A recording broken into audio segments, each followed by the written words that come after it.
Bismillahirrahmanirrahim.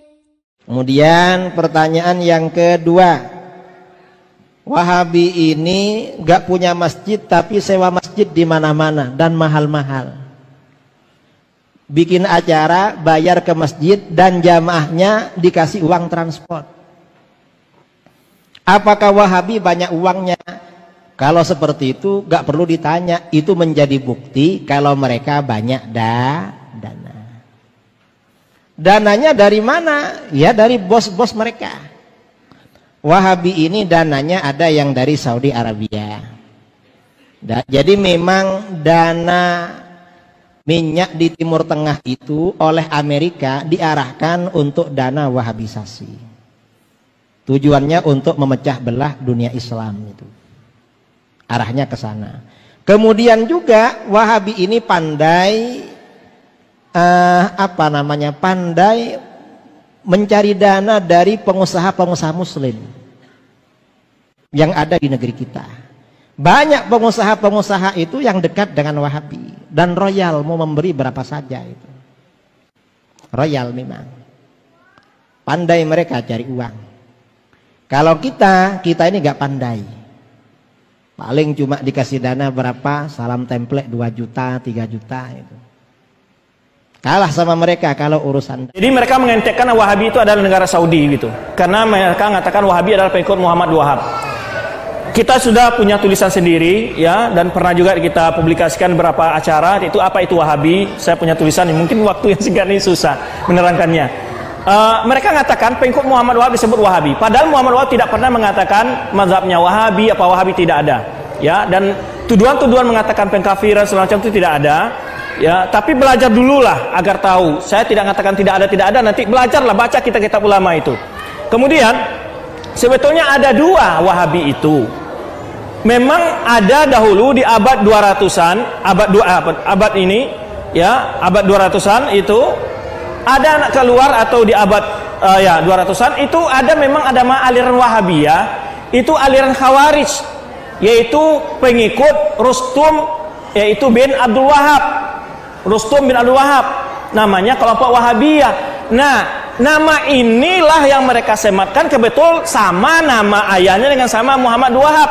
Muhammad Wahab ini Rustum bin Abdul Wahab. Maka mereka sematkanlah ini kepada si Fulan ini. Ya, memang akidah Rustum itu Khawarij memang. Wahabiyah itu, tapi bukan Muhammad Wahab. Itu tapi Rustum bin Abdul Wahab. Ya, yang hidupnya di Maghrib. Ke Tunisia sekarang Jazair, dulu pindahnya lari ke sana. Nah, kemudian orang Syiah memakai isu ini untuk mengaburkan.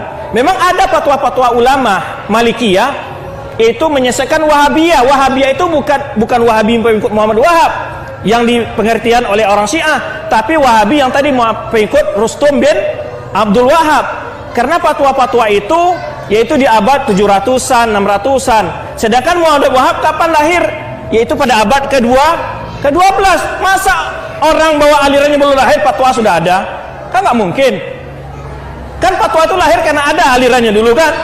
Muhammad Wahab belum lahir, fatwanya sudah ada. Jadi Wahabi itu bukan Wahabi yang ini.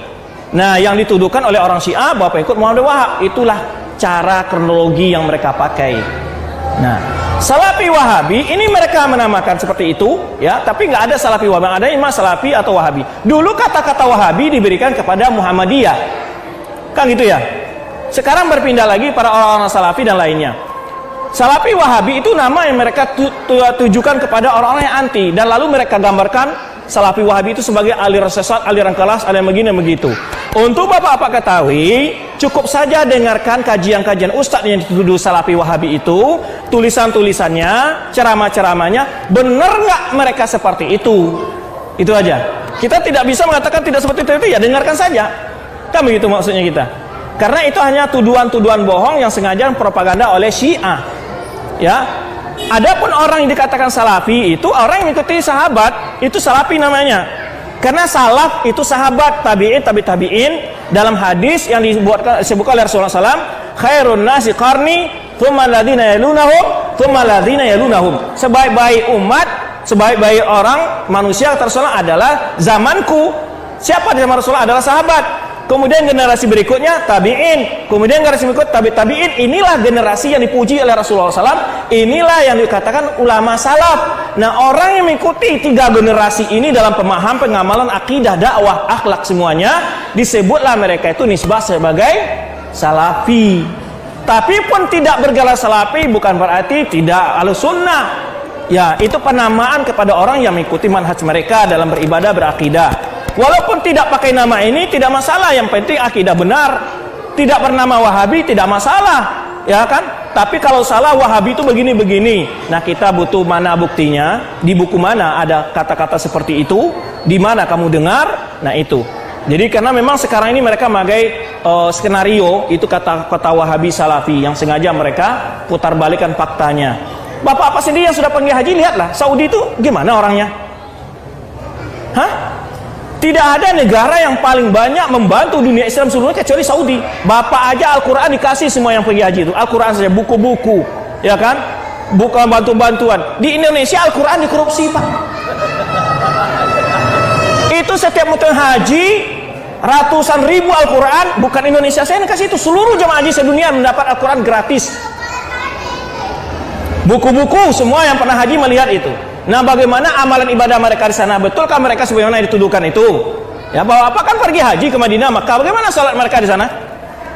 Gimana ibadah mereka, akhlak mereka gimana? Nah, maksud mereka karena Iran ini memakai isu Wahabi sebagai pengikut Muhammad, karena unsur politiknya mereka ingin menguasai Saudi Arabia. Memang dahulu di awal berdirinya Saudi Arabia itu pernah mau menguasai Iran, pernah menyerang ke Isfahan memang. Betul itu. Jadi sebetulnya unsur politik yang mereka pakai dalam hal ini, di samping juga unsur akidah, karena satu-satu negara yang terdepan membela akidah Ahlussunnah wal Jamaah adalah Saudi Arabia. Yang terdepan membela akidah Ahlussunnah wal Jamaah, yang mengatakan Al-Quran dasarnya dan hadis dasarnya akidah Ahlussunnah dasar negara hanya Saudi Arabia di dunia. Nggak ada negara di dunia menjadikan Islam sebagai asas negara kecuali hanya Saudi Arabia. Dan di sana diterapkan hukum Islam. Tidak ada di dunia. Maka itu musuh-musuh Islam senantiasa mengintai ini. Satu-satunya ini milik Islam itu. Jangankan itu lagi, mahasiswa di Indonesia ini Pak, belajar ribuan mahasiswa Indonesia di Saudi itu digratiskan. Tidak pernah dipaksa-paksa. Kamu kalau tidak jadi Wahabi nggak dikasih pesan. Tidak ada. Betapa banyak. Said Agil Sirot itu tamat Saudi itu Pak. Pernah menulis tentang kesesatan Syiah itu. Di tesisnya dia sebutkan Syiah itu sesat. Tapi sekarang mela-mela Syiah di Indonesia dia. Dari S1 sampai S3 dia belajar di Saudi Arabia itu. Saya kira orang tuanya nggak mampu kalau untuk menyekolahkan dengan biaya yang diberikan oleh Saudi Arabia kepada dia itu. Sekarang malah balik-balik mencaci Saudi Arabia dia. Banyak tokoh-tokoh nasional kita yang jadi seperti ya dan Raid, Ketua MPR, Menteri Agama Mahfud Basuni, Menteri Agama dulu Said Al-Munawar, sekarang juga Menteri Sosial itu alumni Madinah. Menteri Sosial saya menjaga Puri itu adalah alumni Saudi semua. Nggak ada mereka yang anti Pancasila, mereka justru mendukung kemajuan bangsa ini. Tapi sengaja mereka bikin balik-balik isu itu karena takut Indonesia ini tidak bisa mereka pengaruhi dengan madhab Syiah. Dan sekarang terus terang yang terdepan sekarang ini berdakwah kepada akidah dan sunnah yang jelas-jelas nyata, siapa? Tanyalah. Kalau bukan alumni Saudi Arabia atau lulusan dari cabang Universitas Saudi Arabia yang berani berkata, yang berani menerangkan kebenaran kepada umat sekarang ini dengan tauhid dan sunnah, siapa? Lihat, siapa yang depan sekarang ini? Bicara masalah Syiah ini kemana-kemana, ada nggak? Maaf bicara kita katakan tokoh-tokoh Muhammadiyah, tokoh NU mengadakan tabligh akbar membongkar kesesatan Syiah ini di tengah-tengah umat mereka. Maaf bicara kita, ada nggak? Siapa yang berusaha menyelamatkan umat dari kesesatan itu sekarang terdepan siapa? Ustaz-ustaz kita keliling berbagai daerah ke pedalaman menerangkan akidah yang benar, walaupun tanpa dikasih uang, tanpa apa, mereka berkorban jiwa dan raga mereka tanpa pemberi. Dan ini mereka nggak senang. Sekarang radio-radio yang dakwah yang benar, TV-TV dakwah yang benar, siapa yang memiliki? Itu nggak ada bisnis, sumbangan kaum muslimin. Ini yang mereka tidak senang. Ketika bangkit akidah yang benar, sunnah tegak, mereka nggak senang ini. Apalagi orang-orang yang memang di situ pendapatannya. Jadi sebetulnya lebih besar beda pendapatan daripada beda pendapat. Kalau sunnah ini tegak Pak, acara-acara bid'ah nggak bisa lagi. Sehingga apa yang menyebabkan itu? Ya kurang pendapatan, honornya kurang Pak. Ini yang nggak marah benar, terus terang saja lah. Mereka tahu itu, apa yang kita sampaikan ini sesuai Al-Quran Sunnah. Mereka tahu benar, cuman takut kehilangan lahan, itu saja. Saya orangnya berbelakang saja Pak. Betul. Saya tantang mereka yang mengatakan sesat-sesat, tantang. Di mana mau ketemu?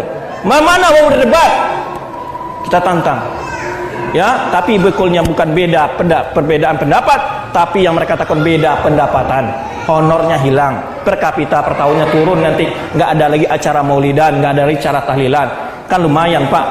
Sekarang nanti 7 hari ke depan nih setiap tahlilan ada 5.000 lumayan, 35.000 ya kan kalau 5.000. Tapi biasanya sekarang udah naik 50.000 kayaknya honornya ya. Saya nggak tahu juga, nggak pernah ikut masalahnya. Allahu a'lam.